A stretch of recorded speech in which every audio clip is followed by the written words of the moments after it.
for the love of fandom and the escapism of pop culture. To the seas of Naboo. And the direwolves of Winterfell. All the way to the streets of Haddonfield. Join us as we call the banners for the House of the Empire.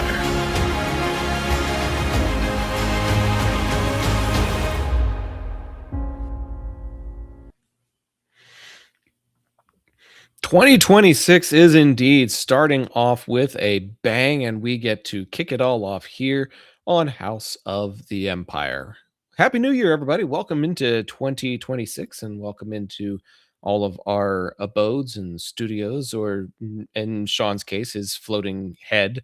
But excited to be here with you all for this 2026 episode. We've got some Star Wars, we've got some Game of Thrones, a little bit of the Batman, a little bit of Halloween. It's a little bit of everything as we get ready to kick off the new year, and I am pretty excited. Hope you are too. Let's get things rolling. Randy, how was your holiday season? How was your new year? So it was pretty relaxing. Went and basically finished up watching Stranger Things over the course of Christmas and New Year's. Was really impressed with it. Really enjoyed it. Obviously, I'm sure you did the same. I'm hoping at some point you and I get a chance to really sit down and hash out our thoughts on season 5. Yep. I know Sean's a bit behind on that, and maybe one day he'll get caught up. I'm actually pretty excited for the fact they released a making of, so I'm looking forward to watching that. But other than that, it was really low key.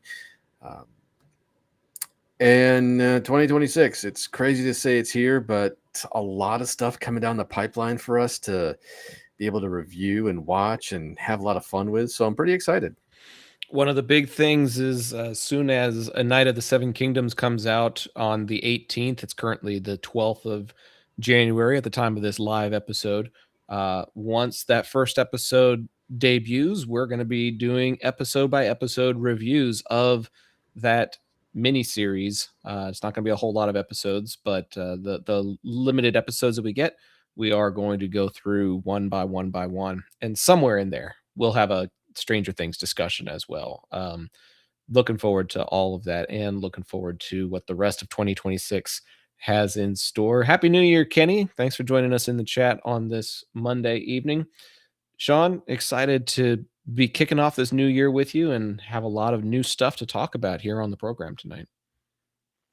Yeah, man, I'm happy to be here.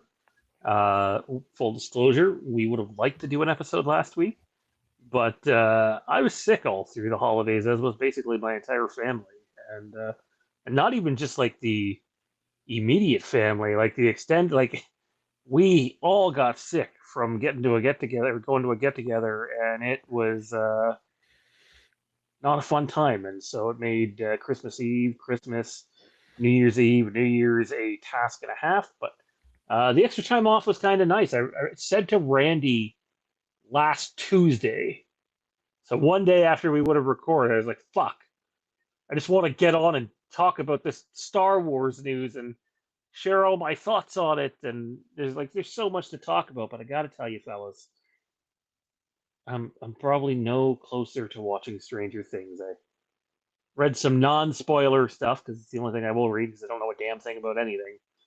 And boy, I thought some of the hate for Game of Thrones season 8 was bad. It seems like the resounding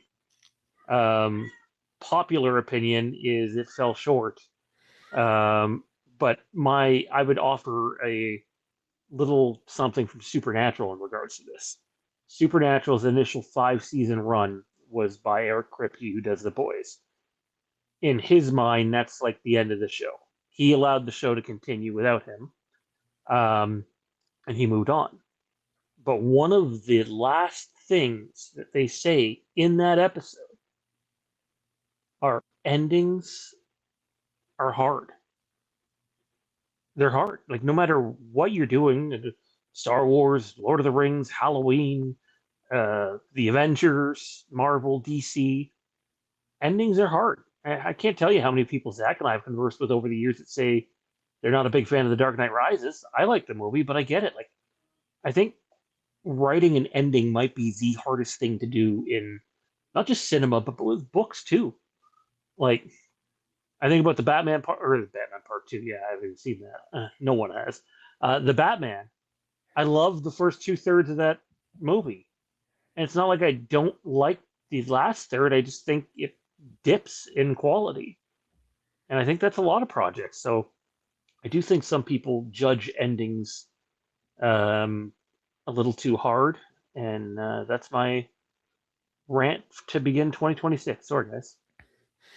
Hey, the first of many, my dude. The first of many. Randy and I will probably have our own little tangents about the show specifically, since we've got the spoilers and all of the details. I'll say there's two particular things that frustrated me. But as a whole, I appreciate how much time they took to try to wrap up everybody's characters. Is it a big spoiler, Randy, to say that they basically do an epilogue in the final episode, like that? I would think that that's not so much a spoiler as it would be kind of a crime if they didn't. Right. To just end it and not give you an idea of really how the ending, so quote unquote, affected people. And I'm not saying who, if you haven't watched it, just affected people. That's it. Right. And so the fact that they took the time to do an epilogue is something that a lot of series don't do. And considering it's been around for almost a decade, I appreciate that they took that extra half an hour or whatever it was to wrap up or continue storylines in a way that was, it could be debated for sure, but the fact that they did it is admirable, because there's a lot of shows out there that don't do that. So we'll try to get into that in greater detail another time. We've got a lot of stuff from the galaxy far, far away to cover. So let's go ahead and head over to the first segment of the evening, because we got a lot to unpack here tonight. The first and possibly one of the biggest, Screen Rant is reporting it, Polygon is reporting it, a lot of credible sources on social media are reporting it. It looks like there's finally going to be a changing of the guard, and Kathleen Kennedy is getting ready to step away after more than a decade at the helm of Lucasfilm. And Dave Filoni is seemingly in line to take over as the co-president. He's been, an influential part of a lot of people's developmental stages, whether you're a young adult or you were a kid when the Clone Wars came out, oversaw Rebels, had a hand in The Mandalorian and, the universe that's been on Disney Plus. It's interesting to see that this may finally take shape. Let's just start with initial thoughts, and then we'll try to go a little bit deeper into, what this could mean for the business, what this could mean for Disney, what this could mean for the franchise, etc. But Randy, we'll just start with initial thoughts, initial impressions on this. It's not an official announcement, hasn't come from Disney or Lucasfilm, but seems imminent from everything that we're finding. So for a while now, we've discussed here and there, Sean, Johnny, and myself, we knew that it was a possibility that Filoni could end up basically being, I would say, president or co-president. We even said that there's no way that we felt, given the responsibilities Filoni had, that he would be able to do it by himself. And it's nice to see that they really are thinking that as well, with the rumblings, since nothing's been officially announced yet, that they're letting him take, supposedly he's going to take full control over creative and be co-president, which I think is smart. Gives him a chance to just do his thing creatively. Obviously there's a good reason that they've chosen him, is the fact that Lucas did handpick him to be a successor of sorts. And I feel like a lot of the stories that he's told so far have been just absolutely amazing and have great character development. So the idea of having him take that next step uh, really is, to me, is promising, but also worrisome in the sense of, is hopefully he doesn't get bogged down in the weeds too much with anything beyond creative, which is, I'm really hope that whomever they truly fully choose to be a co-president with him can more than handle everything else that he doesn't need to be focused on. That's very fair. There seems to be somebody in line to kind of handle the business side of things while he gets to handle the creative side of things. Sean, what are your initial thoughts on this potential move and the concept of him focusing strictly on the creative story side of things? Well, I think that makes sense. I'd be worried if, like, as Randy alluded to, just a little while ago, I was very much in the camp of I would be very worried if Dave Filoni was just outright named president by himself and had to deal with a bunch of other things that, frankly, not only does he not know how to do, he's had, to my knowledge, no school training for. He's not a lawyer. Um, he's not Kathleen Kennedy, who wore so many hats. And I think I've spoken over the years quite openly about how I felt about Kathleen Kennedy at times, and I do think to some extent 2025 was a little bit of a year of vengeance for her.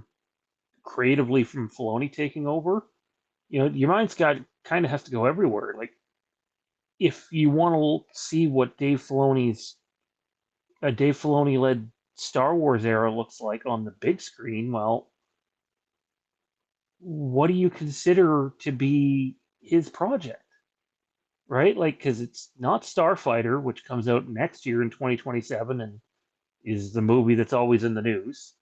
It's not The Mandalorian and Grogu.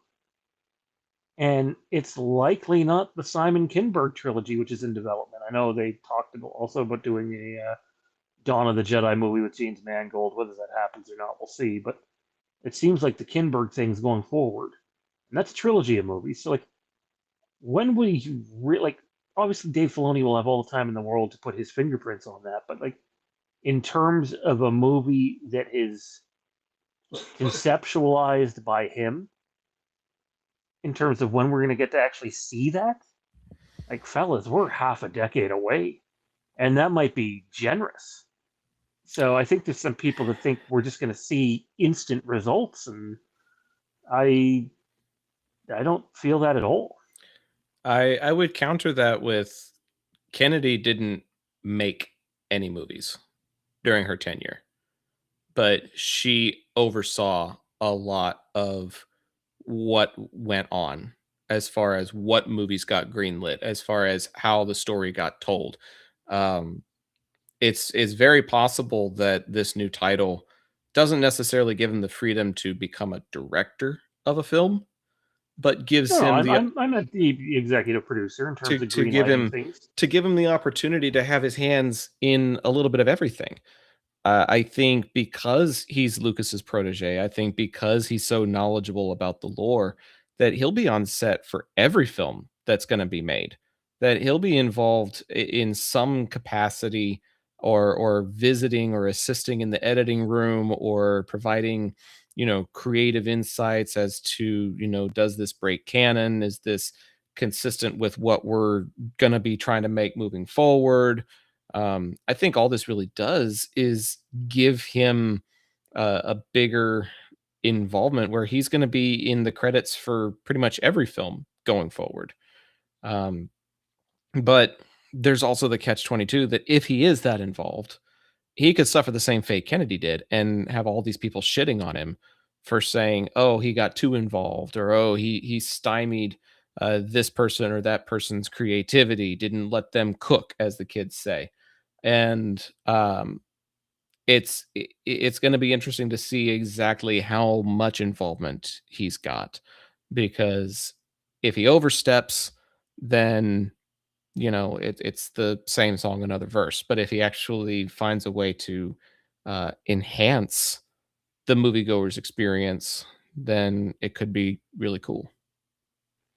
Yeah, that's kind of the point I was getting at. Is like he's not going to direct all these movies, obviously. In fact, I would go as far as saying this promotion may kill him from directing his intended movie, just because of how busy he's going to be in everywhere else. Like there will be nobody creatively who has a bigger say on what's going to happen uh, in these movies, and I would assume shows will continue, even if there's fewer of them. No one's going to have the say that he does. All I'm saying is, when's the first time we're going to see something that he greenlights? Because as of right now, there's already 5 films, potentially 6, that have all been technically greenlit. So, to put a different spin on it, if he does take, when he does take this title, Randy, do you see him potentially axing anything rather than adding? I think there may be stuff that's been in the works from the previous regime that he doesn't want his fingerprints on. Could you see him taking stuff out of the rotation at any point? So since he's already been basically the head of creative for a little while now, I would assume that anything's been greenlit is stuff he's already kind of reviewed and felt okay with pushing ahead. I would think that if something doesn't jive with him, I would think he would probably try to work with someone to see if they can kind of bring it into the vision of what Star Wars is going to shape into in the future. And if they can't, I would see him then saying, yeah, we can't do it then. As for, well, it's just like Sean talking about the movie he was planning. I mean, would you guys think that he writes it and then just has someone say like Jon Favreau direct it so that he doesn't have to worry about going into directing something like that, but still have the producer's credit, which is always a possibility since they've worked closely together, whether it be The Mandalorian and some other things.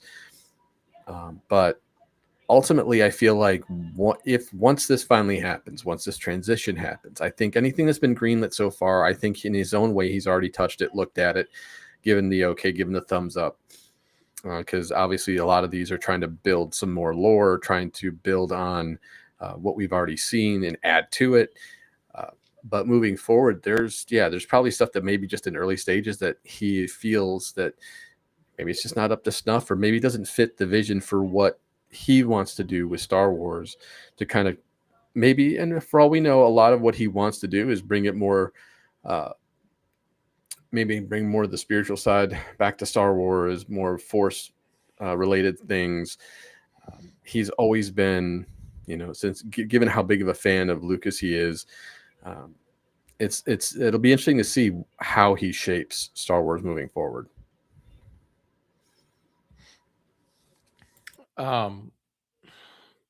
So here's a question for both of y'all, and then we'll go into final thoughts. Does he greenlight 10 through 12? Sean, we'll lead you off. Well, as far as we know, they're already greenlit through Kathleen Kennedy. That's the Kinberg movies. Is it? That report came out. Yeah, that report came out last year. Is it? That Simon Kinberg's. I don't remember if he's writing all 3 or if he's writing. I heard he was directing all involved 3. in a trilogy, but I feel like it would have been more heavily marketed the way Episode 7 was. Like that one went right by me because it was just, that was not, maybe it missed my algorithm or something, but I didn't know that trilogy was 10 through 12. That's if I'm Lucasfilm, I'm promoting that shit a lot heavier than what's been done. Dustin mentions 10 through 12 is already there. Yeah, and it came again. I don't have it right in front of me. I don't have my computer in front of me either. But right by me, totally missed it. There are like reliable sources that had that out there. Now some of them pushed back that, well, there's no guarantee through that it's 10 through 12, but where the report originated from was no, this is episodes 10, 11, and 12, and rather than doing it split up between 3 people, one guy is going to write the 3 movies, but there's no word on if the 3 movies would have one director or multiple directors. I mean, I'm all for having one person involved, but I just remember so much publicizing and so much social media and so much, you know, get excited, it's back kind of thing. Maybe because we've got all these franchises and we've got all these other films coming out that it's not as hype worthy, but Feels like Mando and Grogu. It's just kind of exists. it's just there. Well, think about it. If you think about The Force Awakens, with when that first initially was announced, the reason they had so much fanfare and pushing for it is because it's the first time Star Wars we were going to get a new Star Wars movie in forever. It felt like. With this, we've already got so much Star Wars content out there to keep people happy. I would think that we don't really get any announcements unless there's really any movement towards it. I think if the idea of Kinberg writing all 3 is great. You got Filoni having his say here and there about as he reads treatments and things like that kind of just flesh out the story, flesh out the lore, flesh out the use of the Force, things like that. Just things that would, how they would view kind of going back. I would say going back to their grassroots, but like paying homage to Lucas more so than say with The Force Awakens, where it was more like rehashing A New Hope. I mean, obviously, remember berries are great, nostalgia is great, but also there's sometimes you have to venture forward into something new. And yes, we're starting a new trilogy. We're getting a 10, 11, and 12, but maybe this is they've learned from 7, 8, and 9, and we're going to get something a little fresher, a little more Star Wars in terms of how it feels. Because you could sit there and look at a movie and say that doesn't feel like Star Wars, or you can get a movie and it says it feels perfectly like Star Wars. The difference between The Force Awakens and The Last Jedi, as an example. Mhm. So we'll see down the road, because we already have a lot of good Star Wars content coming. So there's no real reason to hype it up too much until we start seeing a script. We get a director, we get people cast. I think once they started the hype train for The Force Awakens, they already had all that stuff in place.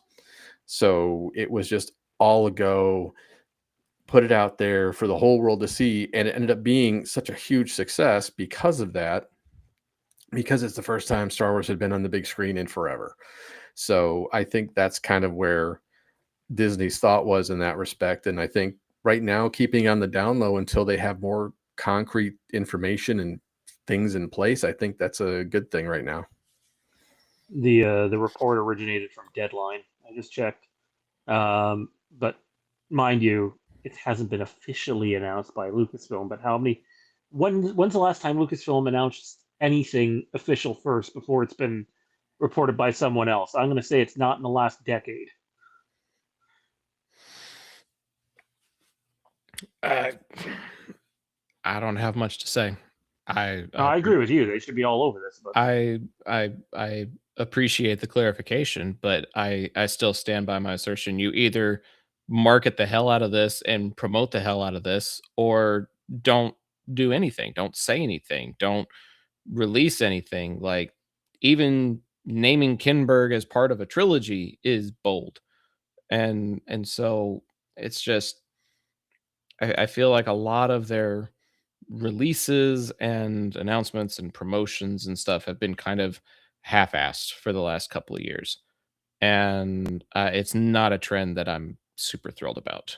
And my lack of knowledge of the confirmation is just indicative of how little gets out there, and how little it circulates to certain circles. So um what would be something that hasn't been announced yet that you would enjoy seeing under Filoni's leadership as opposed to Kennedy's? I'll say it again so that y'all have a second to think about it, so that people in the chat can contribute to it. What is something that has not been announced that you would like to see that would be better under Filoni's leadership compared to Kennedy's? My answer to that would be to put more money into Thrawn. I love the Thrawn books. I loved him in Rebels. I enjoyed him in Ahsoka. I think he's a fantastic tactician. I think he's a great character. I think he's a credible villain, whether in the Legends canon or somewhere else. Um, he he is a great addition to the galaxy far, far away, and is still being underused, in my opinion. And Filoni utilized him well in Rebels. Timothy Zahn has a lot of ideas and a lot of concepts on the book side of things, and I think we need a new big bad that isn't a Force user. And I think if we can, I'm not necessarily saying make him a Thanos or something like that, but if you can include and incorporate Thrawn more in your films and your franchises, I think your franchise will be better for it. There's a lot of stuff in the unknown regions, Grisk space, the Chiss ascendancy. There's a lot of stories that can be told out there. And I think more Thrawn is better for the franchise, and I think Filoni could handle it better than Kennedy. I'll echo that. I'll say more Thrawn, with the caveat that we don't need to see him be the big bad. That's not at all the character Timothy Zahn is writing. It's not the character he wrote in Legends or what he's written in this canon. I would like to see book readers. I don't even want to spoil it, so just if you haven't checked out any of the 6 Thrawn novels in new canon, do yourself a favor and go check them out, and you'll really get some depth into what this character, what and who he really is. And I think that's a story worth exploring, as long as they don't kill him off. We barely got any of them in Ahsoka season 1. I hope there's way more of them in season 2. But even then, like, you need to give that character time to properly explore the depth of it. And I don't know if we'll ever get it, but man, I'd be on board for it. Since you two definitely brought up one of the easier ones to do, I'm gonna just take a swing. I'm gonna swing for the fences with this one, and I'm gonna say the creation of the Rule of Two. Let's bring some of that Legends into canon and really delve into the Old Republic. Let's delve into Bane. Let's delve into that area that so far really Disney hasn't touched to some degree. Let's give us something. Let's give us new lore. That's that because obviously that era. You're gonna have to lean on the spiritual side of the Force. You're gonna have to lean on old principles that dictated the Jedi Order for centuries. So let's see how the Sith came into being. I think that would be quite interesting, whether it be series, whether it's animated or live action, or even movies. Just a couple of just a couple in the series. It doesn't have to be a trilogy, because I feel like at this point everything always seems. And I know they tried to do this kind of sorta with the Acolyte, and they didn't really stick the landing. But I feel like we have so much history on both sides, the light side and the dark side, that it's time to kind of start delving into the dark side a little bit, even if in the end, the light wins, or at least it's a standoff or something. We need something that's, and again, this is also an opportunity for something more adult. Andor has proven that since we're all, up there in age, since we've loved Star Wars, that we're ready for more adult content. We're ready for more adult concepts within Star Wars. And that would be a perfect opportunity right there, given how the Sith, view life and view the Force. It's a solid answer. I really enjoyed the Plagueis book. I listened to the audio novel. and it was incredibly well narrated and really, really allowed me to kind of delve into the idea of the rule of two and the influence that takes place with the two Sith, even leading up to the events of the Phantom Menace. And so, if you delve even further back and take a look at the way that the Sith manipulated things even before that, that would definitely be an interesting route to follow. I would follow it up with saying if we're going to do stuff from the quote unquote old republic, let's do some stuff from the high republic too.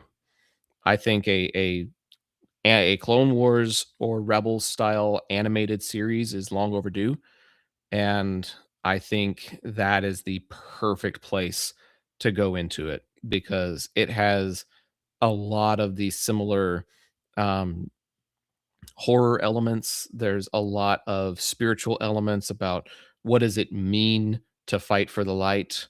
What kind of extents and lengths are you willing to go to? What does it mean to be, a Padawan trying to become a knight during a time that isn't peaceful? What am I a soldier? Am I a peacekeeper? There's a lot of those morality questions that get asked, very similar to what they ask of the clones in the later seasons of the Clone Wars.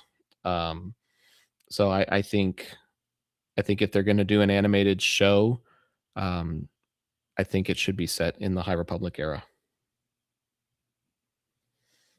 And given Filoni's track record, that's something that he'd be able to pull off.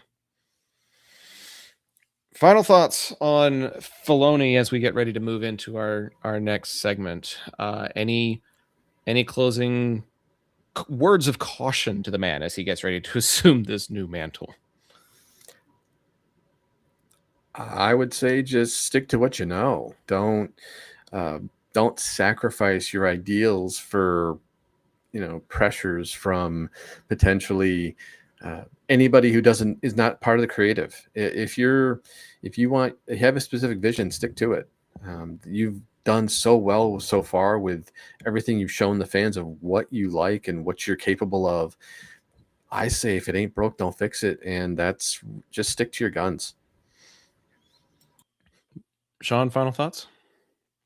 No, I'm good for the next topic, man.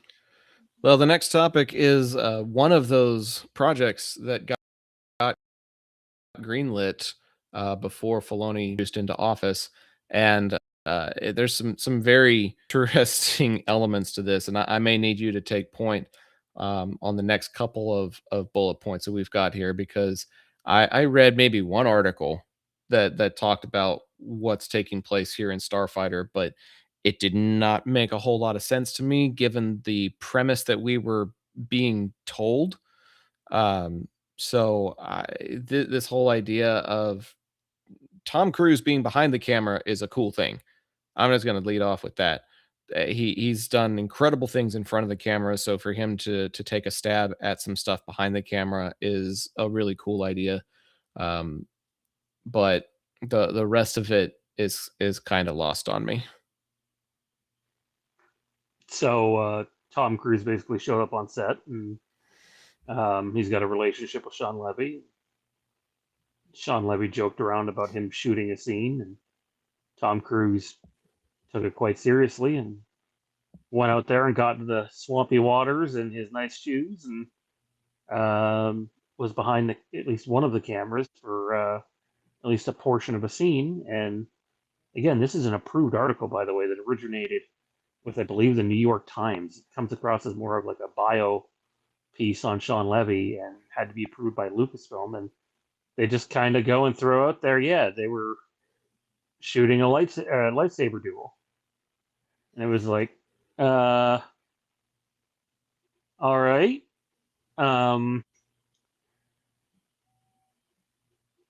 Which has led to like just all sorts of speculation, right? Like, I think there's a lot of people that jump to the conclusion of, well, it's called Starfighter. Why would there be a lightsaber fight? But which is just a silly conclusion to jump to, especially if you watched either of the first two seasons of The Mandalorian.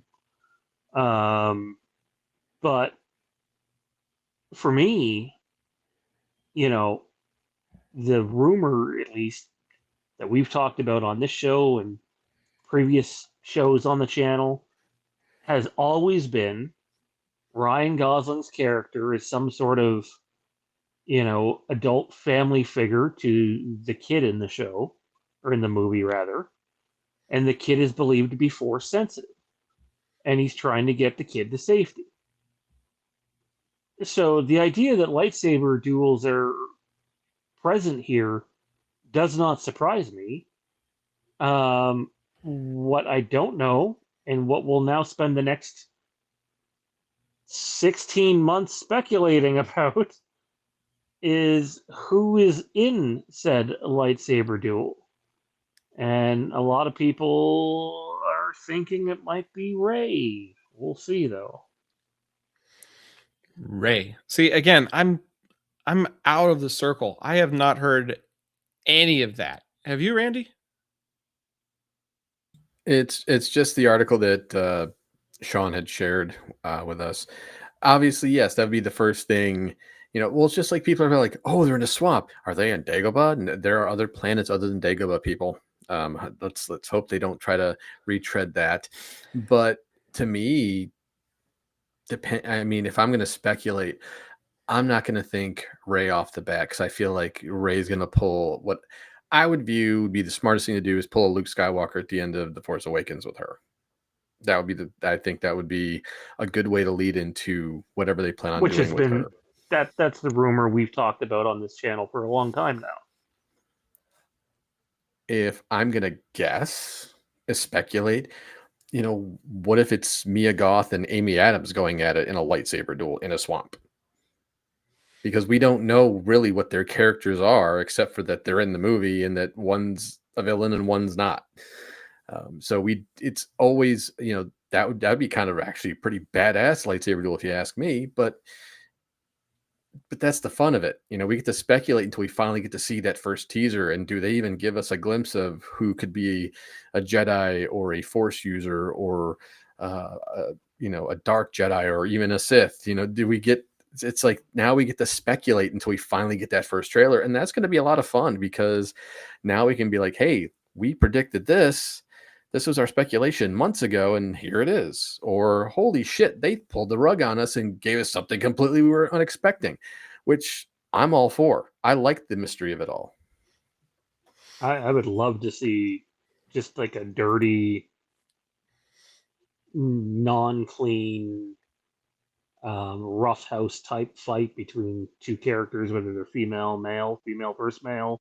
Who the hell knows? In a swamp where, like, yeah, lightsabers are clashing, but you have, fists flying and feet flying and someone trying to drown someone else, and like just something dark and gritty. And I think that'd be a lot of fun. Another rumor we covered on the channel, though, now that you bring up Amy Adams, was that, and again, strictly rumor, that her character might have been one of the surviving students from Luke Skywalker's Jedi Academy.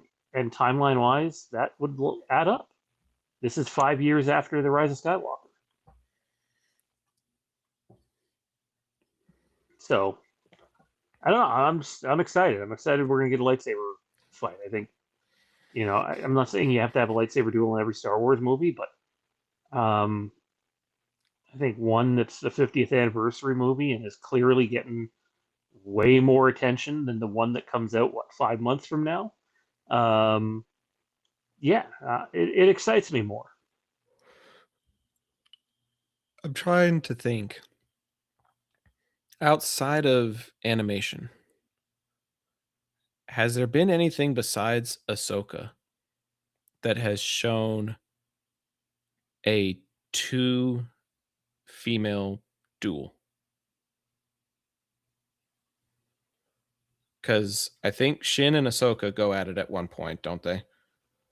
And you have Sabine getting involved and Morgan Elsbeth's involved.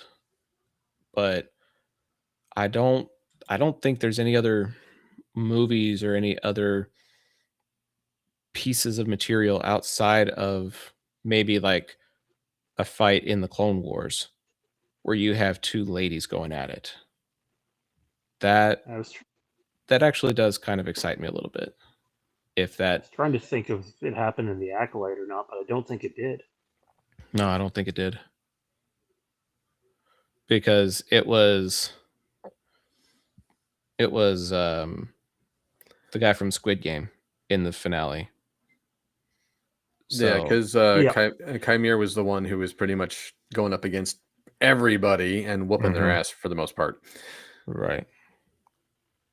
Yeah. I do like the idea of, that beats something new. I mean, just having the battle in water, in a, I think technically it was swampy water that was listed in the article, but in that kind of setting, between two female Force users that'd be awesome. I think that'd be really cool to see on screen, especially if it's done. Like, don't try to make it this pretty dance. Make it, ugly. I can't think of a better word, but make it ugly. Make it gritty, make it tangible. Desperate almost. Yeah. I mean, the closest we came was the beginning, the very first episode of The Acolyte with Carrie-Anne Moss. But that really wasn't lightsaber duel. That was just, very well trained versus a Jedi, basically. That's all that ended up really being. But that's the closest thing we got. Yeah. Yeah. So if they wanted to do something different and original, that's definitely an avenue that they could go. Speaking of swamps, this isn't really going to enhance really anybody's viewing experience at this point, but I did find out a couple of months ago that there were some pieces of this upcoming Mandalorian movie, which is our next topic. There were some elements from this movie that were filmed in my home state of Texas. So I think that's the first time that Star Wars has ever filmed in the Lone Star State for anything. And it's not very well known. It's not very heavily publicized. It's not really all that out there. But we went on a boat tour on our anniversary at the last quarter of last year, and the guy who did the boat tour says that he also assisted Lucasfilm for 2 weeks out on the same swamps that we took a tour on. So there will be a marshy world of some sorts in the upcoming Mandalorian movie, and when you see it, you'll know that I was out on those very same waters just about a year later after they filmed it. So That's pretty damn cool, man. yay! That's something that I'm looking forward to seeing. I'll be like, oh my god, I was there. I recognize that tree. It sounded like they had to import a special barge because none of the equipment at this particular swamp / lake was suitable for the equipment that they were trying to take out on the water. And so they had to bring it in from Florida, is what he said. And they had a giant 360 camera on the end of a crane that was collecting film footage and getting like every little avenue that you can take a boat down, all of the little streams, all the nooks and crannies, everything you could get. They were collecting footage of. So my guess would be it'll be some side quest world that Mando and Grogu have to go on in order to move on to the next part of their mission. And what they were doing out there was, capturing footage that's going to be on what is that called, the giant panorama screen that they do stuff in London.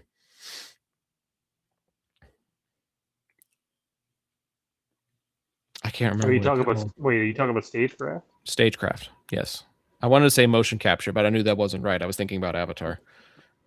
My guess is what they did was they collected footage to put on a stagecraft screen. Yeah, I do know that movie has some of it, less than the show had. I know they're trying to get away from using that. But yeah, we'll have to wait and see what happens.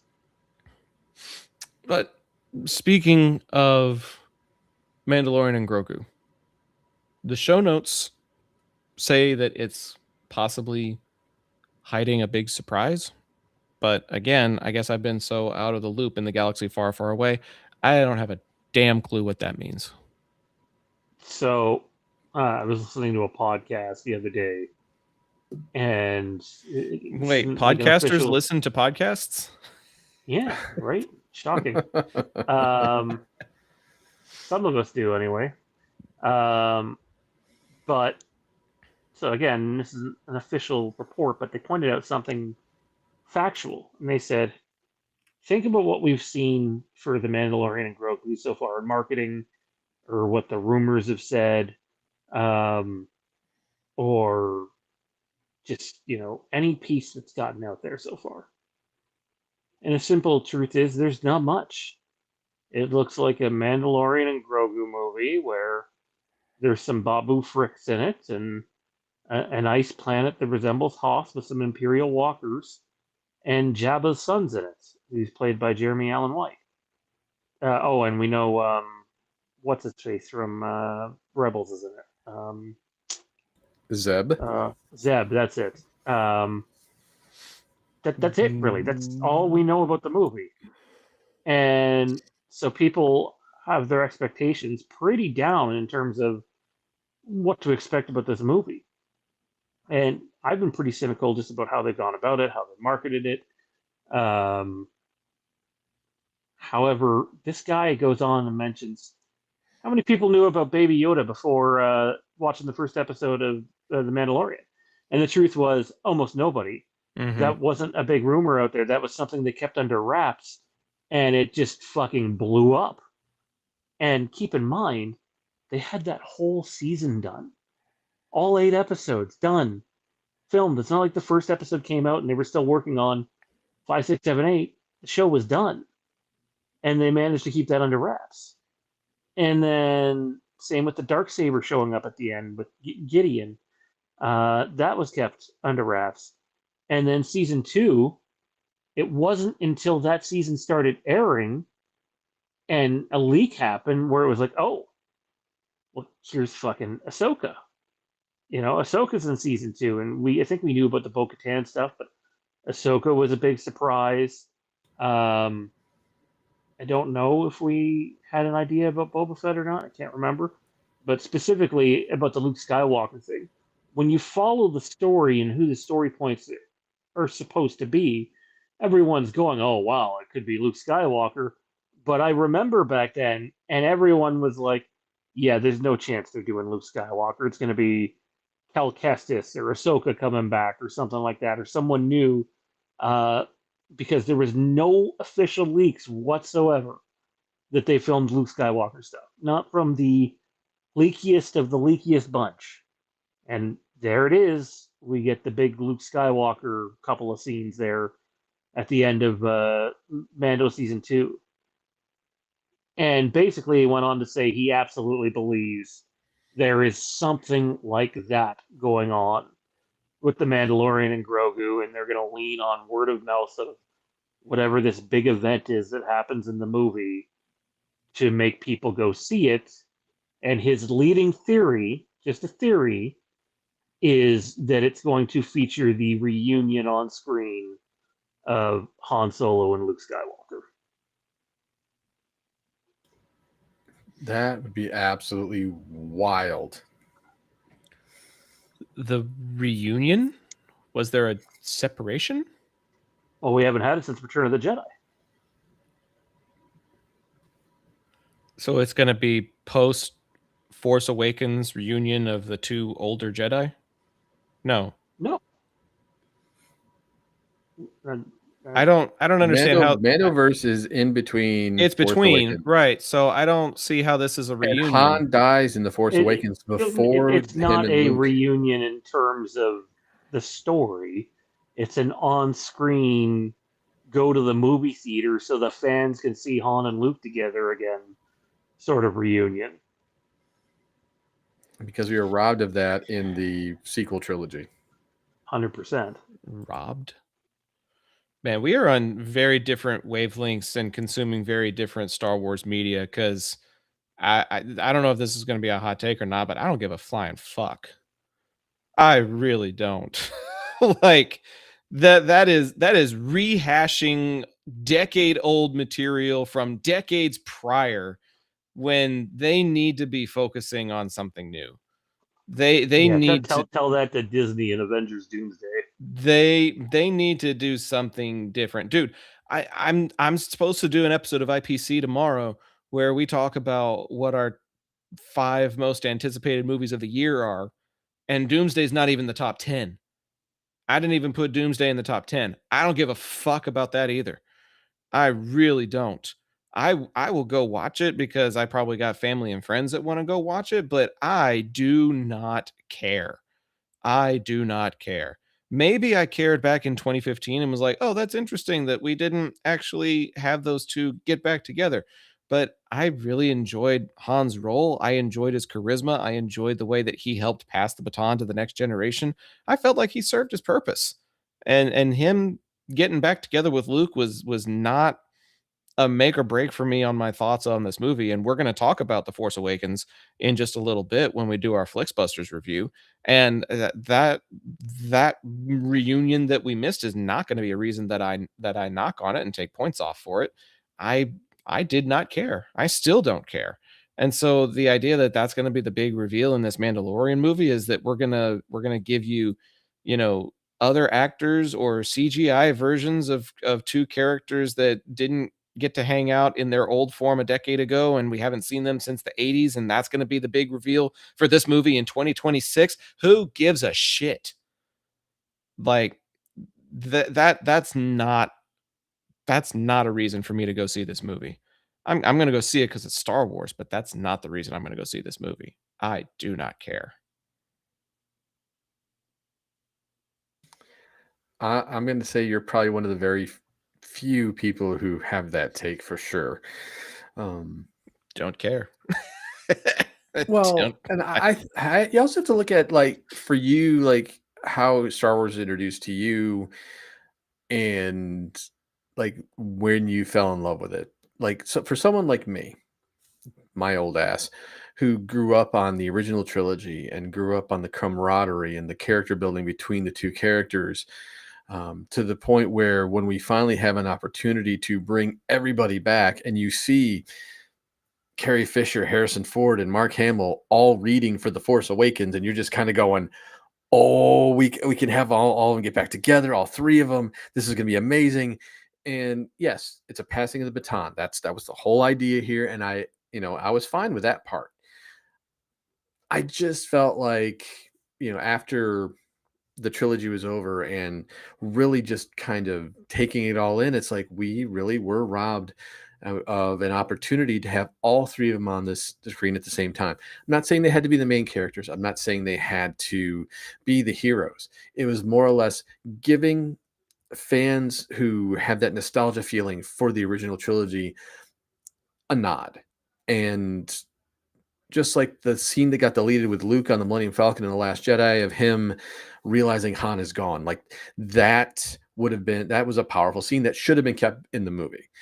And I feel like it was a real missed opportunity overall. I mean, yeah, you got Luke and Leia together, which was fine, but still, it was just a huge missed opportunity. And a lot of fans really were upset by that loved the original trilogy and felt like all 3 of them should be on the screen at the same time at least once.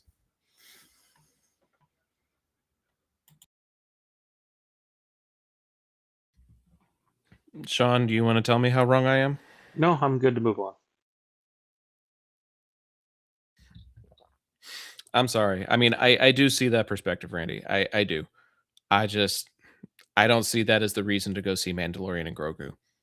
That feels like that feels like a overdue apology that's unnecessary and gratuitous when they just need to be telling new storylines and move forward. I think about what Star Trek Picard did in their final season, where they got all of the TNG gang back together, and their entire third season was just a hey, the gang's all here, they all still love each other. Doesn't really matter what kind of foe we're up against. Doesn't really matter what happened to the characters from the first two seasons. Fuck them. We're just gonna give you fan service because we can. Like, it's it seems to be just one direction or the other, and you either overdo it like Picard did, or you underdid it like Star Wars did. There's always going to be that conversation, and it's and everybody's entitled to the way that they feel about it. It's just the way I feel about it is I I don't care. So what I do care about is the new Game of Thrones series that's coming out. That kind of concludes the Star Wars stuff for the evening. But there's still plenty more where that came from as we get closer and closer to all of the stuff that's going to be coming out this year. There should be a new Ahsoka out this year, right, Sean? Or is that next year? That should be this I year. hope it's this year. Otherwise, we're getting into 3+ better be. years. I'd say it better be. Yeah, it better be. So we'll get some new Ahsoka. We're going to get a new movie in the form of Mandalorian and Grogu, and then who knows what else they've got in store for us. Hopefully something gets announced at Celebration, and we'll figure out, what the next big surprise is going to be. But until then, Is there a we get celebration this year? two different. I thought there was. I honestly don't know. I thought it was LA. It was supposed to be this year. I'm so confused. But the joys of Google. Let's just look it up real quick while Right. you introduce the new. I didn't know if they Okay. were taking this year off to do one for the 50th. You might be right, but let me just. Thank you, Google. No, there is no in 2026. It'll be in the 50th in Los Angeles. So At least they had so location. I don't know right. when we're gonna. Yeah, location's correct. The year's not, but I mean, It makes sense to hold Aside off for one from- more year and build up to it does. It does. But I mean, aside from Mandalorian, Grogu, Ahsoka, and what is it, Maul, Yep. Shadow Lord, that's pretty much the extent of what we're getting from the galaxy far, far away this year. And nobody asked for Maul Shadow Lord either, but that's another avenue I don't want to go down. But when will we- I had to suffer through 3 fucking years of Bad Batch, and I can't have a season of Darth Maul and Sam Witwer. You, sir, I didn't say Sam I Witwer's asked. you, awesome. sir, have become the Grinch. You're the Grinch who stole 2026. He's the Grinch who stole Star Wars at this point. I never said I wanted Bad Batch either, Ugh, but Bad Batch was decent. ugh. And for all we know, Shadow Lord may be decent, but I didn't ask for it.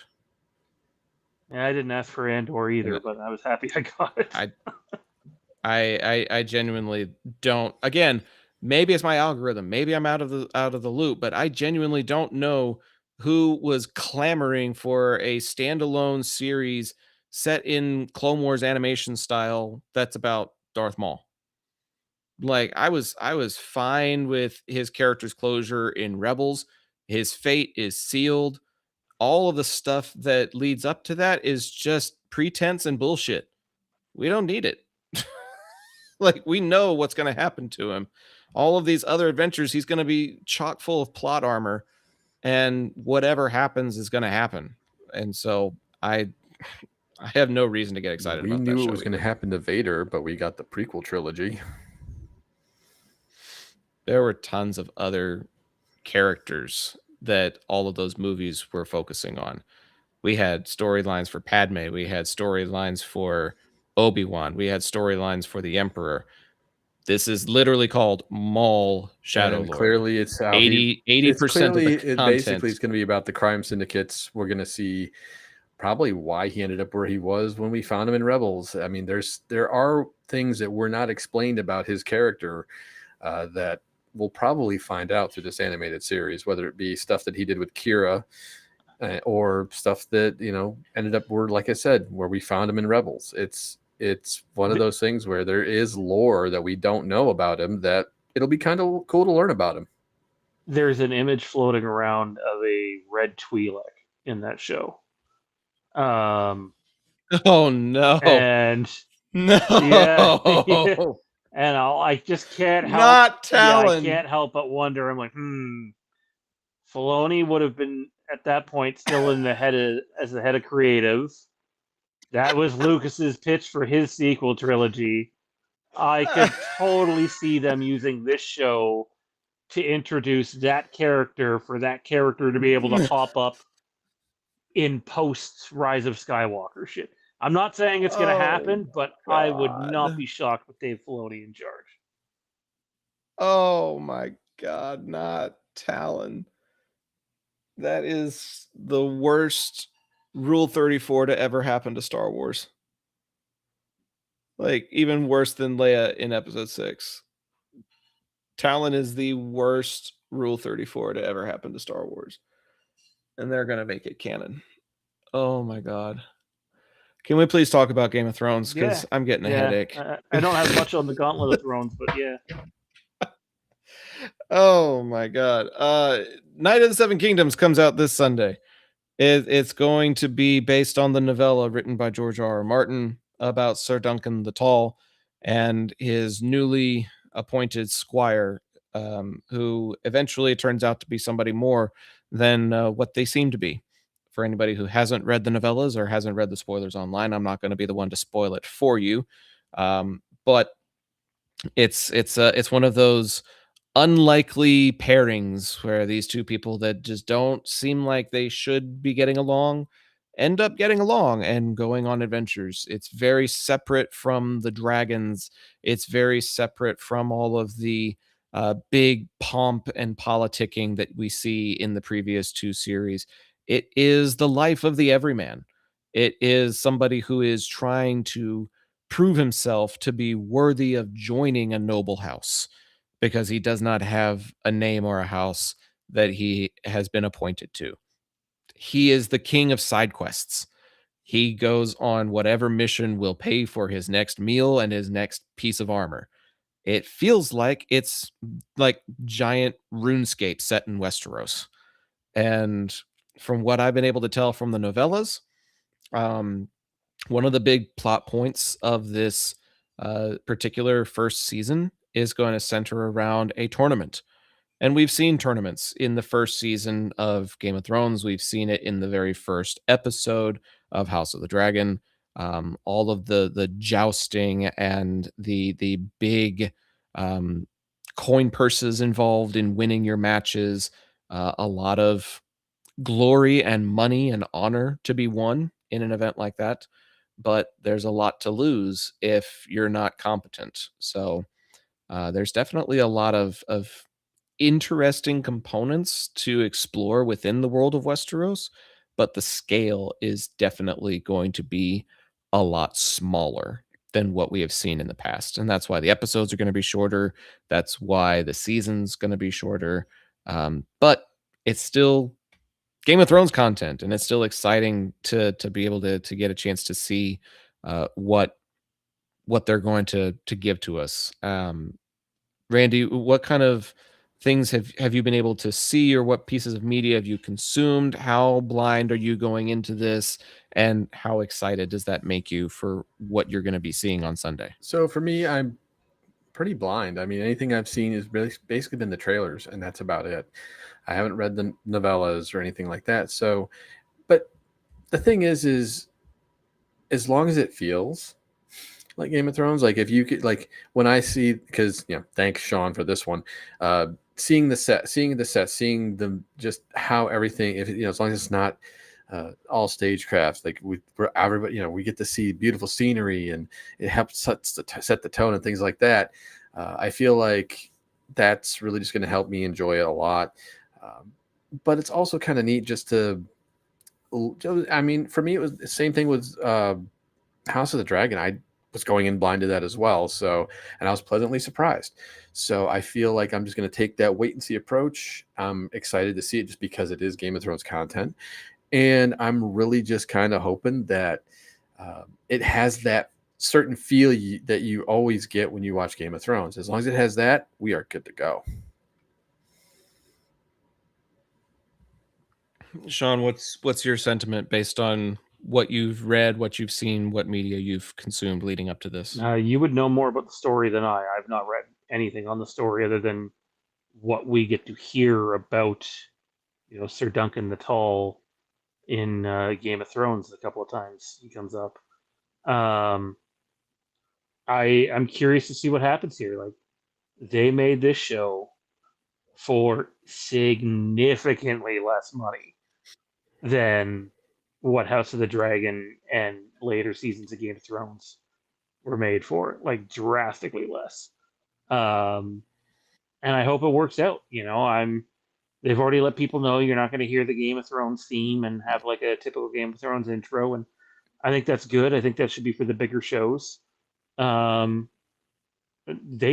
desperately want this to work because they want to be able to have one big tentpole show one year and then have a smaller or even two smaller shows the following year. And we'll see, right? Like, if you think to those earlier seasons of Game of Thrones, it still felt like massive world building despite not having big budgets. And I still think you need those elements in here, but it sounds like tonally it's quite a bit different and there's a lot more comedic edge to it. And I know some of the stuff I've seen, whether it's a couple behind the scenes videos or a couple of the trailers, like it gives that vibe. I'm curious to see how it plays out. Thus far, in my opinion, Westeros hasn't missed from what we, the public, have gotten to see. And so I'm hoping this is another win. The trick is, like you said, balling on a budget. How well written is the show? How good is the character chemistry? Some of those other elements that don't involve CGI, that don't involve big battles, that don't involve big chase scenes, whatever it is. I still say that one of my very favorite Game of Thrones episodes was the one where Brienne and Jaime fought on the bridge. And that's just two people in armor, hand-to-hand combat. Great choreography, a great payoff in their character dynamics, very well-written, emotional music, all that stuff, but it didn't have a huge budget attached to it. And so I'd be curious to see if there's moments of hand-to-hand combat, if there's moments of emotional weight that help carry the show. And if they can do that, and if they can pull it off well, then I think it has a chance to become maybe a cult favorite. I don't know if it's going to become like, if it's going to like leapfrog House of the Dragon for like second best of the series or anything like that. But if it can stay in its lane and be successful with what it does and what it's capable of, then I think it could be fun. So that'll be coming out on this coming Sunday, the 18th, and then on the 19th, unless I'm mistaken, Sean, there will be a review of that first episode on the following Monday, the 19th, and every ensuing Monday after that, as long as we don't have any kind of, power outages up in Canada or sick kiddos like you had a week ago. As long as everybody's able to make it, we're planning on doing reviews every Monday. Is that correct? Yeah, I believe we have all hands on deck for the first episode, so looking forward to it. Like I said, I don't really know what to expect, but I'm excited.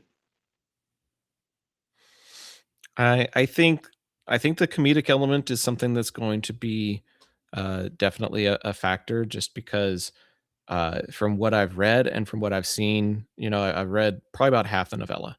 I need to finish it before the season releases. But from what I've read and from what I've seen in the previews, Sir Duncan he's very lanky and very awkward.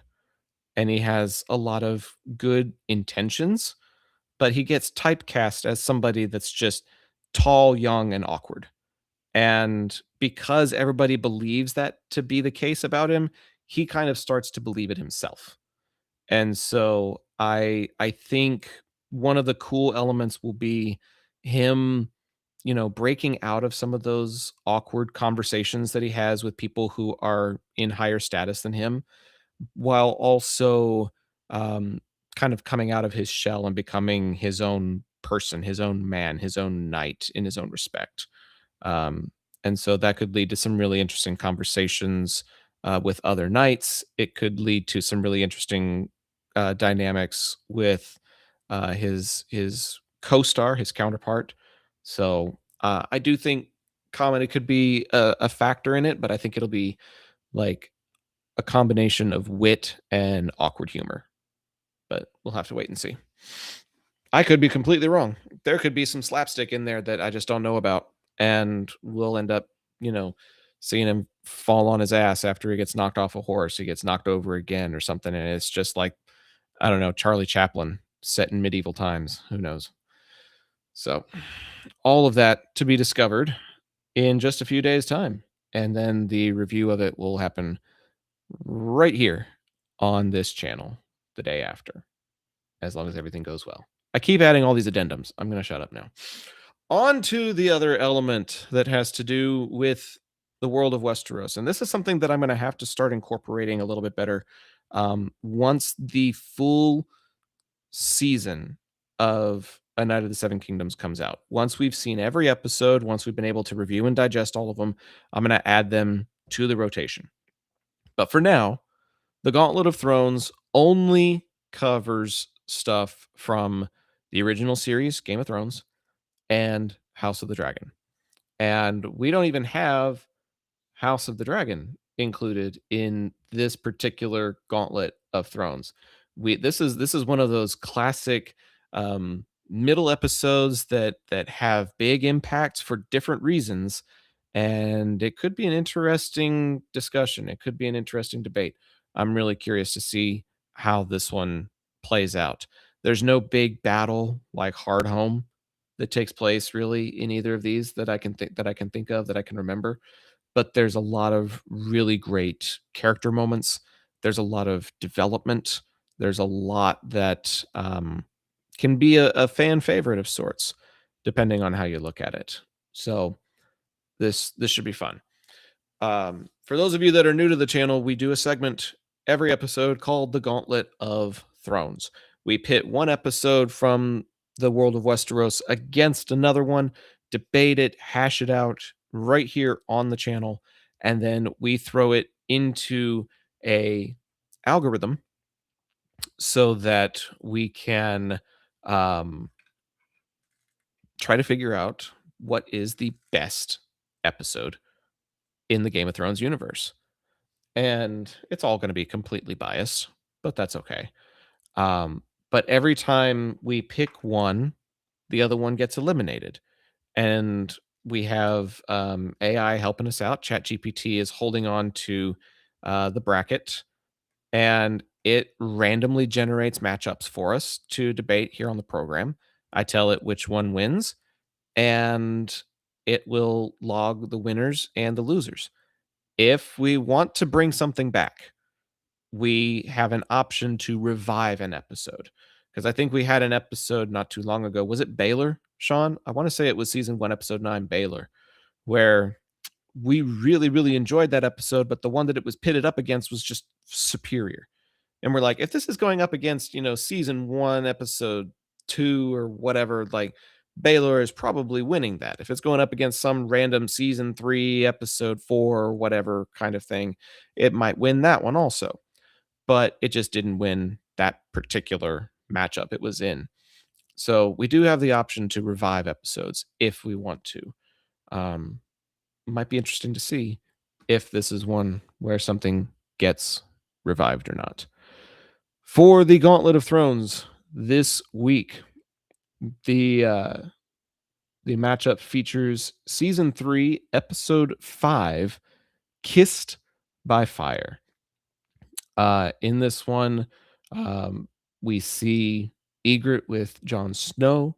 We see Stannis and Selyse trying to figure out how to continue their bloodline, as it were, possibly involving the Red Woman. There is a trial by combat involving the Hound and Beric Dondarrion. At Harrenhal, Locke delivers Jaime and Brienne to Lord Roose Bolton, who frees Brienne and sends Jaime over to Qyburn, a former maester thrown out of the Citadel. Beyond the Wall, Jon reveals which forts are manned, but lies to Orell and Tormund that 1,000 men are stationed at Castle Black. And then over in Slaver's Bay, Daenerys' Unsullied select Grey Worm as their leader, and Jorah probes Barristan's motives for joining Daenerys in the first place.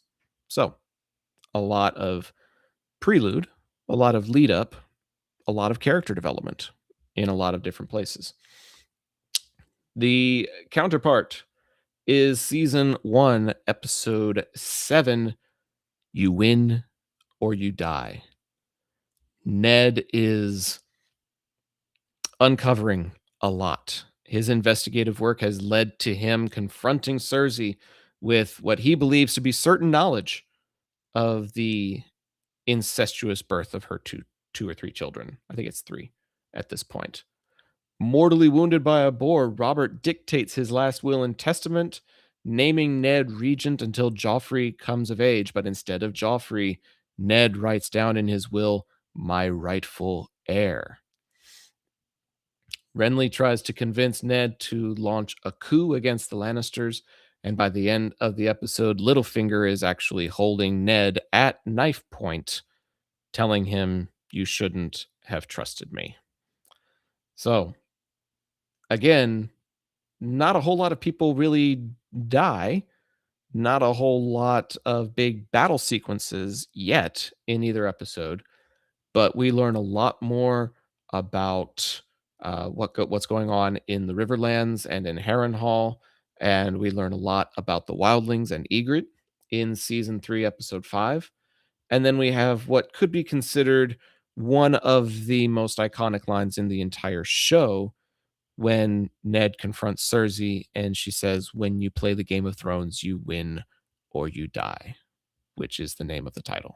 So, Randy, I'm going to give it to you first. What are your thoughts on these episodes, and which one do you feel like is going to get the nod? So for me, it's been it's been a hot minute since I've watched these episodes. Obviously, both are fairly good at setting things up, which is, that's something that's always been a solid foundation in Game of Thrones. There's always something moving. There's always something in play that is setting up for a bigger reveal or worse in a future episode, whether it be in the season or a couple seasons. It's just like these little things that you tend to have to pick up on and go, aha, this is what they were trying to do. But obviously, like for me personally, if I'm going to pick one, I'm going to pick You Win or You Die, just because of when you look at it and where it leads, like everything that happens and how everything gets set up and where it ultimately leads you to basically the death of Ned Stark. That's pretty big. That's a pretty big setup in general, especially when he's doing everything he can to ensure that the proper heir ends up on the throne and not Joffrey. And that's Right. It's one of those where you're just like, Baelish, you son of a bitch. But it's like, if you really pay attention to episodes leading up to this, it's like, I should have seen it coming. As for, but the thing is Kissed by Fire has a lot of good stuff in it too. And but to me personally, because like I said, it's stuff I haven't watched in a while, that You Win or You Die is what sticks out most to me, because of the things that were set up versus things that I kind of vaguely remember with this other episode. And that's really the only reason I'm choosing the one over the other. Now, if I had like recently watched both or really sat down and took my time with it and was had watched maybe a couple watch throughs of the series in general, I probably would have a better answer. But since I haven't, this is where I lean. Okay. It's a vote for you win or you die. Sean, where are you leaning? I will throw in, and I don't know if this will play a factor in your decision or not, Randy. Probably won't. But I was going back through the Wikipedia recap of Kissed by Fire.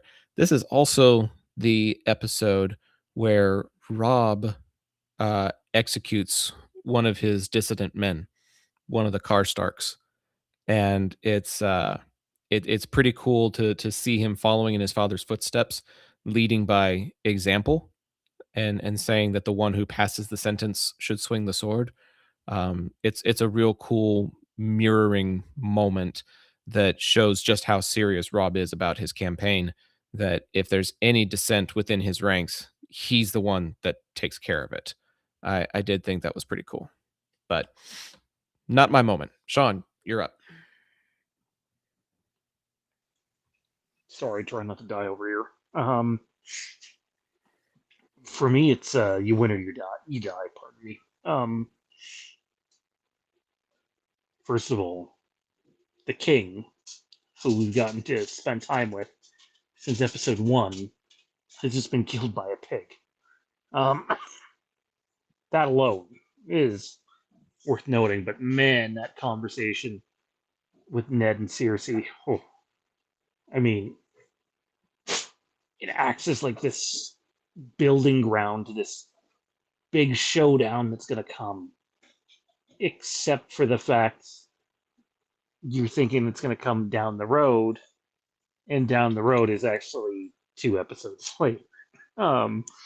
It's wild. Like, it's not a bait and switch. If anything, it's a preview, like I said, of a main event that comes comes way quicker than you think to Sean Bean's pleasure, probably. No, I think it's a clean sweep tonight. Win or You Die just has a ton of emotional impact. It has a great cliffhanger ending that made me want to keep watching more. When I first started watching the show, I was binging through it, and I thought, episode 7 will be an okay place for me to finish for the night, and I'll watch the next 3 tomorrow. And then it ends on that, and I'm like, well, shit, I got to watch the next episode now, find out what happens. And I think I watched the whole season in one day, in one night, and because that episode convinced me to keep watching. So I think the type of storytelling that it has, how emotionally charged it is, the type of character development, writing, ending, it's a great episode, and it's moving on. And unfortunately, Kissed by Fire, while it has some really cool elements, it does get eliminated. I don't think we have any motion to revive it, so that one is going to be officially removed from contention for greatest episode of all time. And for now, at least, You Win or You Die survives to fight to the next round. Okay, Sean, you're going to need to take point on this next segment because this is another franchise that I'm not super fluent in, so I don't want to mess it up or do disservice to it. We're talking Halloween, right? Yes, Okay, sir. So Then we have Star Wars after that, and then I think we're done. yes, sir. Got asked a lot, and I mean a lot, over the few weeks we've been off about what's going on with Halloween. How come there's no updates? And they don't just mean from us, just in general. Why it's been so silent on the TV series front, which made this big splash with the chase for the rights, and then the results for the rights, and then Miramax coming out and saying essentially what it was going to be about. And then essentially 2 years have now passed since then. And I wish I could sit here and say that, we have this definitive word on what's happening over there. But we don't, other than we know early discussions have happened on a 50th anniversary TV or movie, which would be obviously 2028. It's already 2026, people. The beginning of 2026. They have a game that they've sunk a lot of resources into. Comes out later this year, September. But specifically on that big TV show topic that everybody wants to know about, this is really the only thing tangible I can give you.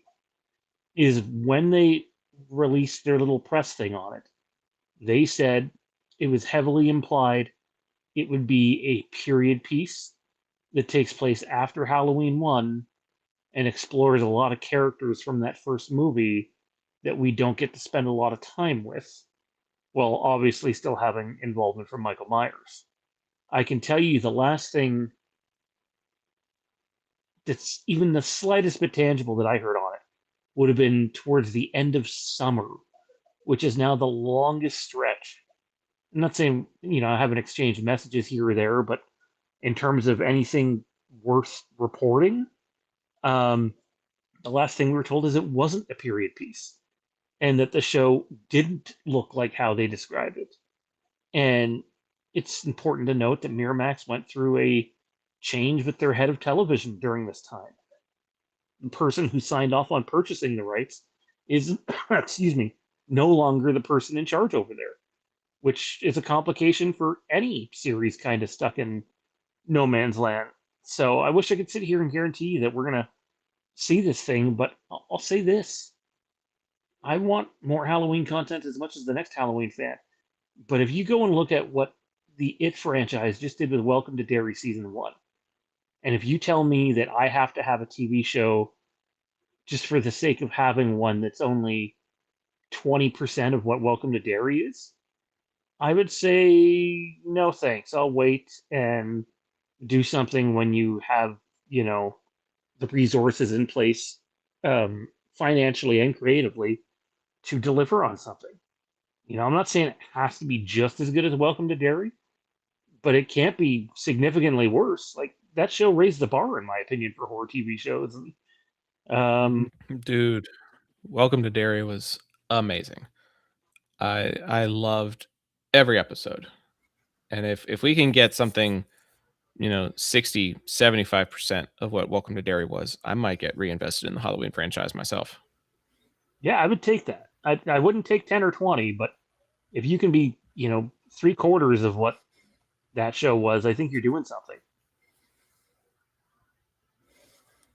Well, if you think about it, we're going Yeah. to get Crystal Lake before that too, and that's the same showrunner as Welcome to Derry. So even though it's a different, NBC versus HBO, but it's just the idea that we're going to see Crystal Lake before we see a Halloween series. And if Crystal Lake knocks it out of the park, that's how much more pressure is that on for the Halloween series itself that they're talking about? Mm-hmm.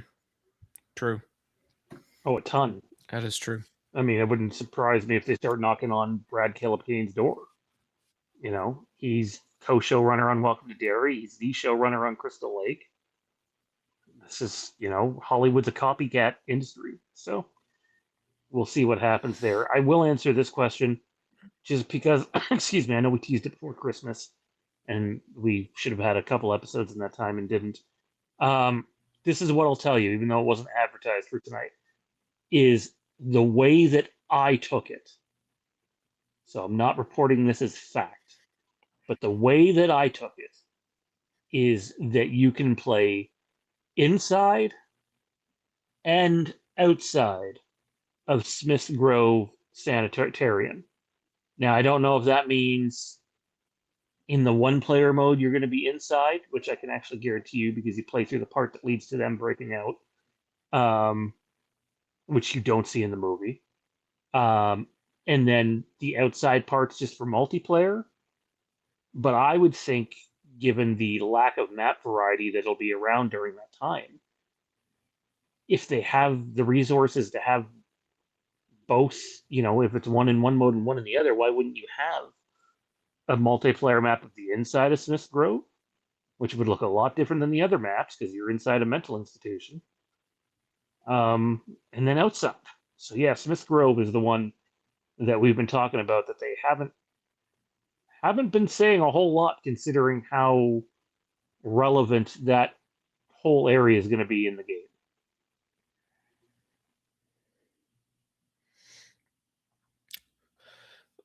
Let me ask you this, and again, just because I'm not in the right circles, who would be the streamer for the Halloween series whenever it comes out? Excellent question. Nobody knows because of Nobody.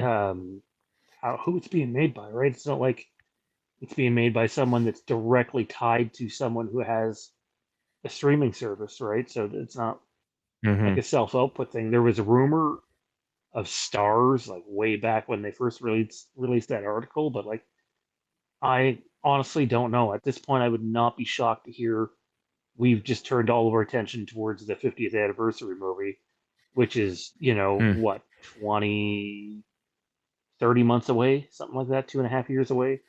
So, could they do both? Yeah, I suppose, but I think you almost have to pick one or the other at this point. Because I think Derry had a lot of success because HBO has a precedent of not holding back. But I also think that if you take a look at what kind of stuff is on a streamer like Peacock or even Disney, they do hold back a lot. And so I do think the distributor is going to play a factor into what they feel like they're capable of doing and if they need to hold back any punches.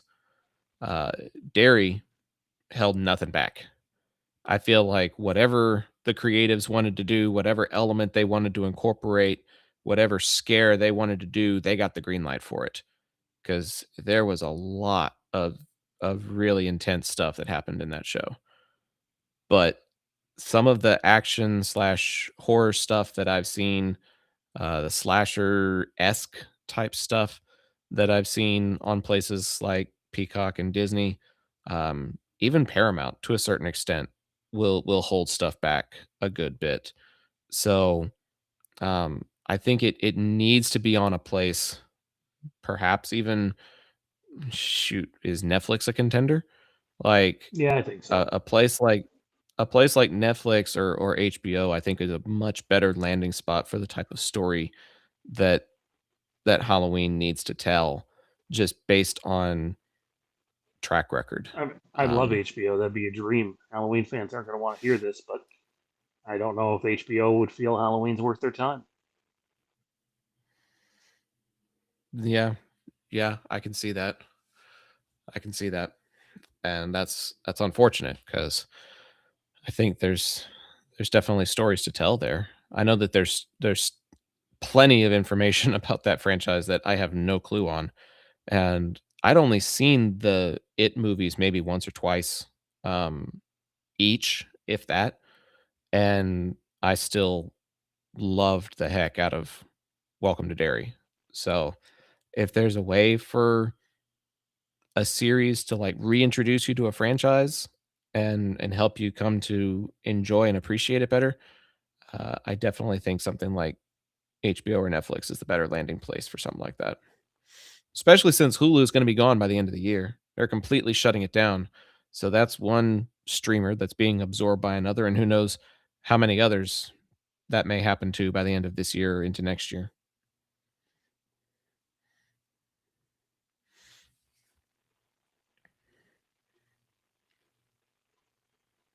Yeah, Okay. it's also all right. That's After that, all I had on that. We'll crickets. have more Halloween Chirp. stuff as the weeks and months come here. A lot of it's probably going to be video game based. I know there's a couple more books coming out, like there was last year that we talked about, that focus on the franchise, but are not. They're like third-party books done privately, which is the way to go when you want to get good material, frankly, good honest material anyway. But I'll be as happy as anyone when my phone lights up with something that's not, hey, it's canceled with the Halloween TV series. That's fair. That's very fair. All right. On to our final element of the evening.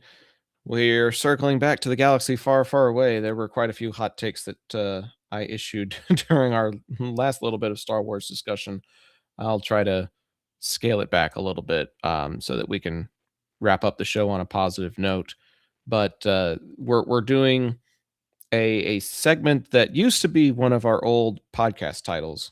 That's called Flixbusters, and it's a personal favorite of mine. I really loved the premise of Flixbusters, and I'm glad that we get to keep a piece of it around here on this program, where we take a movie and we have a point system issued that helps to let you all know whether something is a flick or a bust. And if it goes over 90%, then it goes into the Hall of Fame. And so far, episode 3 and episode 5 of Star Wars are the only ones that have made it into that Hall of Fame. If it goes below 60%, it's a bust. So it's kind of got that 60 to 90% area to be determined as a flick. Is it a flick or is it a bust? If it's below 60, it's a bust. If it's 60 to 90, it's a flick. If it's over 90, it goes into the Flixbusters Hall of Fame.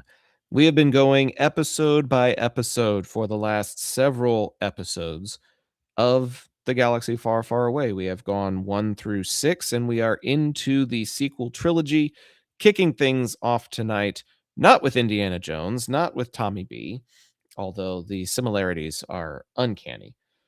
But we are, geez, the brim on the glasses. All he needs to do is put on a tie and wave. That's crazy.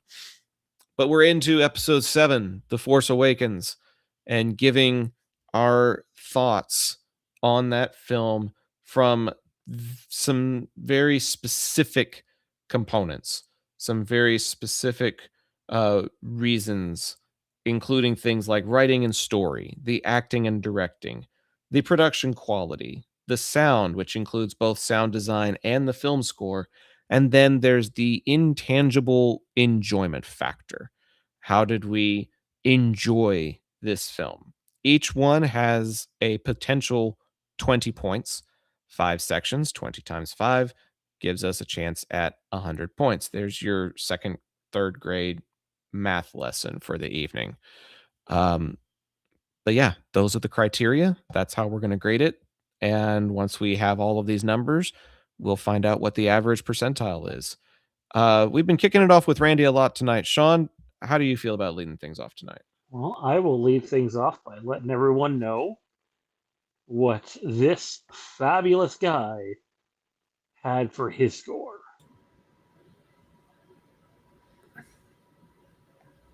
Man, this app does not want to work for me tonight at all. Let's say time for a trip to the pet house. How about?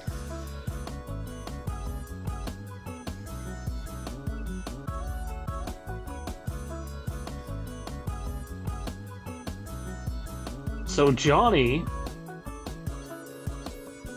can't read the top because of where the streaming details are, but I think it's 15 for writing, 16 for acting and directing, 20 for production quality, 20 for sound, and 18 for enjoyment. What I really want to say is, how fucking dare the two of you submit scorecards to this movie that makes me side with that fucking guy more than the two of you. I officially feel dirty tonight, and not in the way I want to. Thank you very much. It was only a matter of time. I mean, it was inevitable. It happens at some point.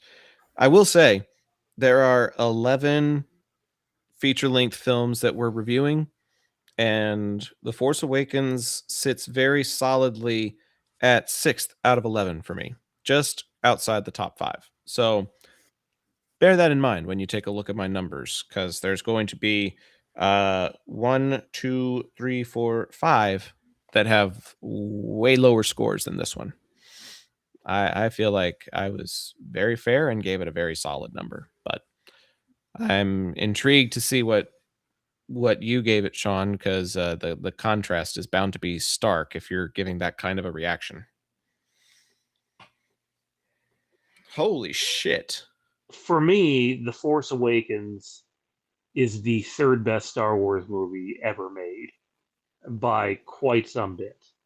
I have probably Rogue One right behind it now, just because of what Andor adds to it.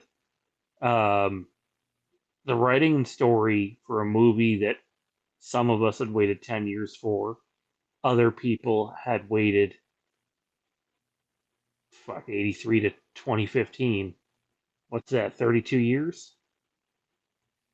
Did I do that right, math? 93, 03, 13? Yeah, 32 years. I already did the math lesson for the night. I'm not doing another one. Look, yeah, we should have seen Han and Luke together and Leia at some point. Yeah, it wasn't their story anymore, even though the whole fucking story of The Force Awakens is about finding Luke Skywalker. Um, it's a missed opportunity, but everything else they do in that movie, they do it well.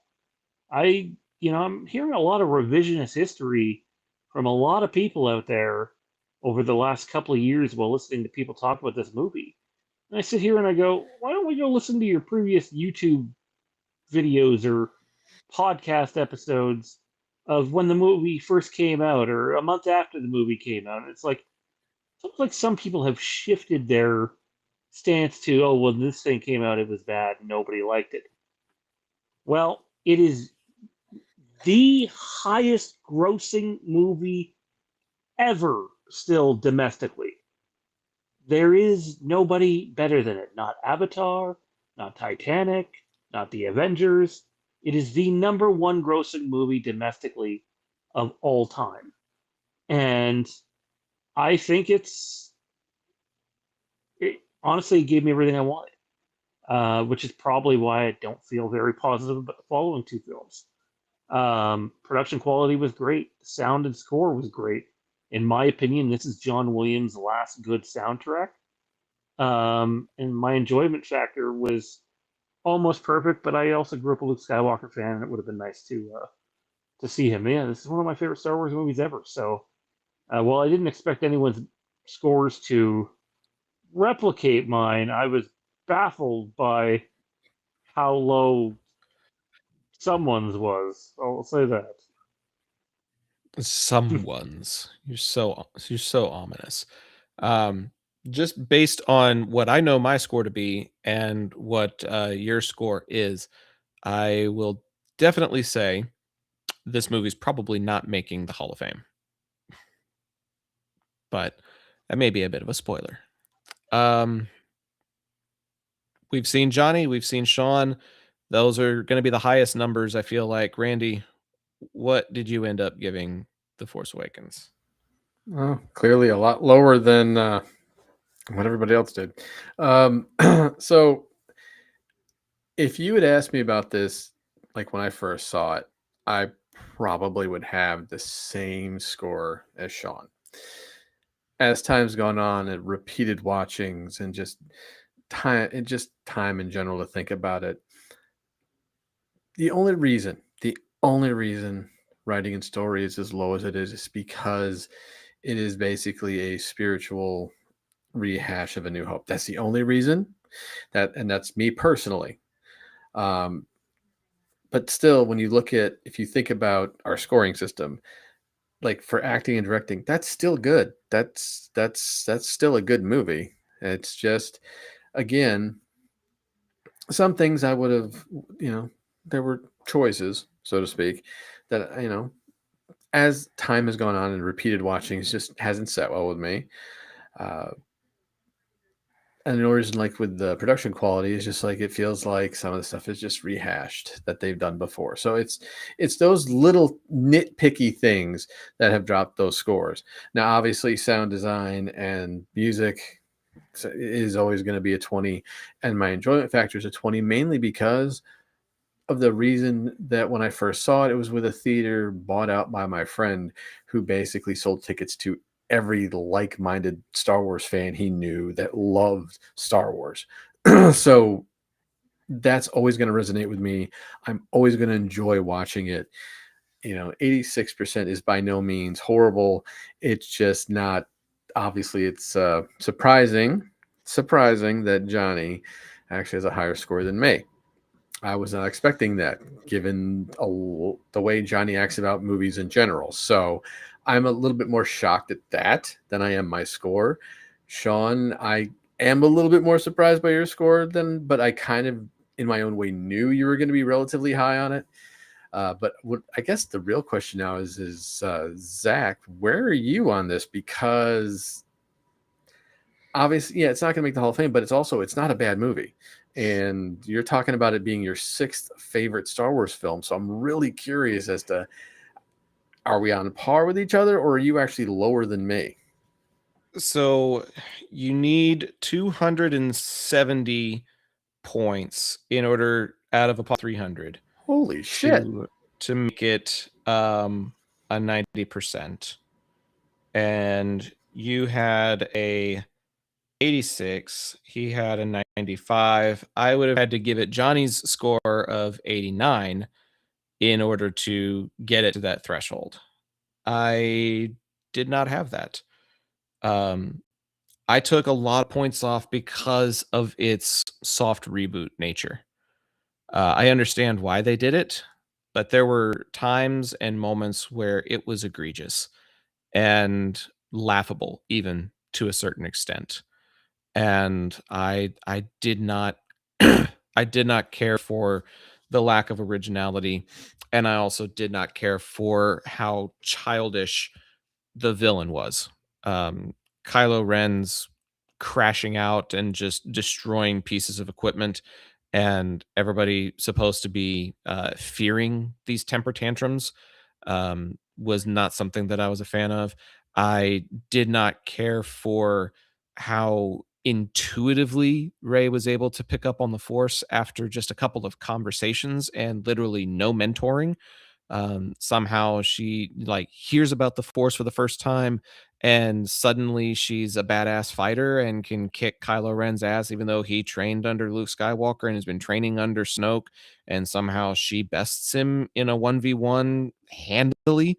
There were just story components that either felt lazy or half-assed, even to a certain extent. The actors did the most with what they had, and the production quality was solid. But I didn't care for John Williams' score. I don't care. I don't think I care for any of his scores from the sequel trilogy. The theme is not really very catchy enough. The Resistance theme feels like a rehash of other themes that we've heard either from within the Star Wars franchise or from other franchises that he's done. I felt like it lacked originality for a lot of instances, or it just felt very generic from an action film. But all of that still said, the enjoyment factor is very high. It's a fun ride, and it's the best out of the 3. The Rise of Skywalker and The Last Jedi are going to be well below this number of 80 out of 100. But I'm not going to stand in front of people and say this is a top 3 Star Wars movie. It's not even a top 5 Star Wars movie for me. It is squarely in the middle of the pack at number 6. And recency bias, I think, had it probably in the top 4 around 2015, 2016 when I first saw it. But when Sean issued the challenge for us to go through these one by one and go through all of these line items one by one, it helped me realize some things. And so, yes, I enjoy it. It's a fun ride. It's a good way to introduce certain characters while saying goodbye to other characters. And those actors and directors do what they can with what they've got. But there are story elements that I don't care for. So it is an 8 out of 10 or an 80% out of 100. And as you see in the bottom left-hand corner, 3% points away from making the Hall of Fame. Still a very solid 87% aggregate from the 3 of us. Probably boosted a little bit higher if we tried to count Johnny's number into it as well.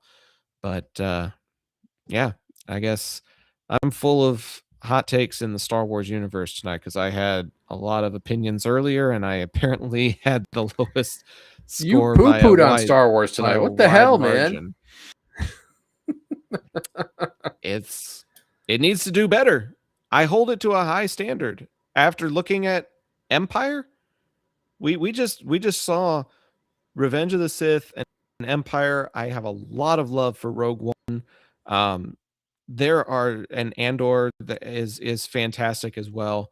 There are great pieces of the Star Wars galaxy, and I guess Force Awakens is just kind of middle of the road for me now, by comparison. But 87% still a pretty solid number. Sean, I'm assuming that you're keeping track of all of the aggregated percentiles of these movies as we go along. Do you have like a master sheet of any kind? I do, but I don't have it handy right now. It's on the laptop. No. That's fine. But I'd be really curious to see what our aggregate percentages look like when it's all said and done. You know, we have Revenge of the Sith at 92. We have 100% for Empire. We've got 87% for this one. I don't remember what the other percentages are for the other movies, but I think it'd be interesting to see, you know, what is like 1 through 11 for us as a podcast, and how does it compare to our 1 through 11 that we gave it when we did our very first episode? Because we went through, didn't we? And we did like what's the best and what's the worst. We did order Yeah. our movies up. Yep, we did. Yeah. So I still have that list. I've got it saved in my phone. It'd be interesting to see what that 1 through 11 looks like when it's all said and done, and see how it stacks up to what we originally said when we started all this. We're getting closer, folks. We are getting closer. Sean, we haven't done Rogue One. We're going through like 1 through 9 and then going back and doing Rogue One and Rogue Solo. One and Solo and Clone Wars, yeah. We're doing Clone Wars too? I thought it was only live action. Doesn't matter to me. I mean, I can come up with a score for the Clone Wars movie, but so can I. It's not going to be pretty. But yeah, we can do that if we're doing all feature-length films. Hell, by the time we're done with this, it'll be not too far away from Mandalorian and Grogu. We'll do a score for Mandalorian and Grogu, and then have to redo our top 13 instead, because I've only got 11 on the docket right now. Clone Wars would make 12, and then Mando and Grogu would make 13. So we'll round them all out and do a top 13 when it's all said and done. That'd be cool. Well, y'all, this was a rather compact but jam-packed episode, keeping it under 2 hours. That's pretty impressive for us. Randy, any final thoughts on this evening's events, and where can the folks at home keep up with you in between episodes? Yeah, I mean, I think getting back on the horse after essentially being off for, I think it's been about a month. It felt good to do that. It's obviously, little hiccups here and there, but that's always going to happen. If you want to follow me over on X, it's at Giggity Giles. Also, things are on the up and up with the Sports Brew crew. So I'm hoping this week we will finally record again, since we just had the wild card round of the playoffs. And if you are interested in just guys getting drunk, talking dumb shit, talking sports, and just having a lot of fun, you just Google Sports and Brew and you'll find us, no problem. Yeah, that was a pretty wild card. I don't really have a dog in the hunt now, but it'll be fun to see if I sure as hell do, because I'm a Niners fan. So there you go. Yeah, anytime the Eagles lose, I'm in a decent mood, anyways. But my Packers were just too injury prone that tail end of the season. Couldn't put it together. So my father-in-law is a big Broncos fan, so maybe I'll go have some watch parties with him or something.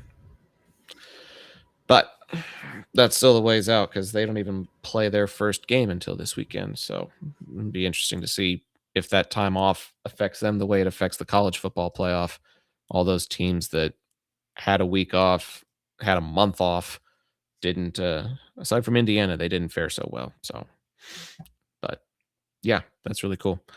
Looking forward to that and hearing updates as it goes along for you.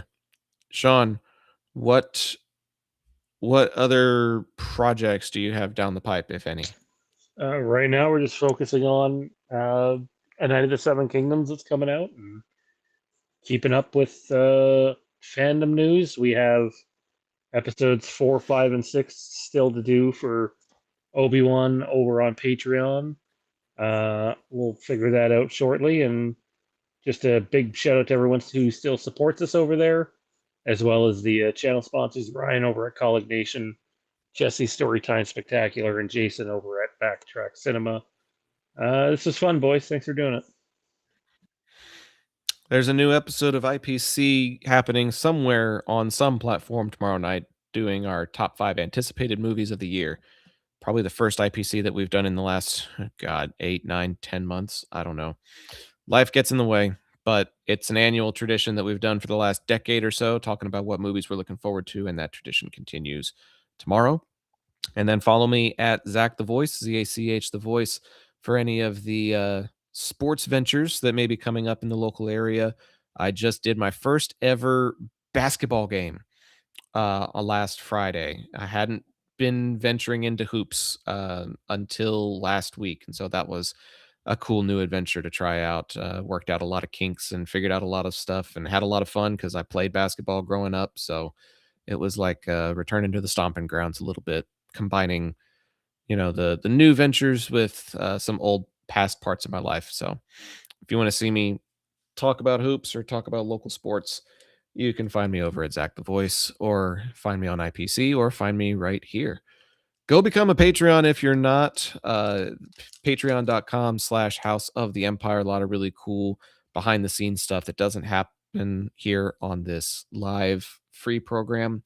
But like, comment, and subscribe in the meantime if you haven't, so that you know when the next episode is coming out.